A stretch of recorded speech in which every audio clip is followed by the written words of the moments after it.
അപ്പം അടിപൊളിയല്ലേ? ഇപ്പം കണ്ട സ്വന്തമായിട്ട് അവിടെ റിവേഴ്സ് പാർക്കിങ് ചെയ്തപ്പോൾ എങ്ങനെയായിരുന്നു? അടിപൊളിയല്ലേ? കൊള്ളായിരുന്നു അല്ലേ? ശരി, അപ്പം പിന്നെ മുമ്പിലോട്ട് പോവും. മതി, ഓക്കെ, ഓട്ടിച്ചോളൂ. റിവേഴ്സൊക്കെ പാർക്ക് ചെയ്താ? ഓക്കെ ആയിരുന്നു. ഓക്കെ,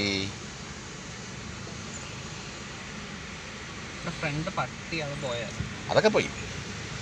ഓട്ടിക്കൂ. Okay, next gear. ഇനി നമുക്ക് നേരെ ചാലക്കകത്ത്. ഓക്കെ, ശരി.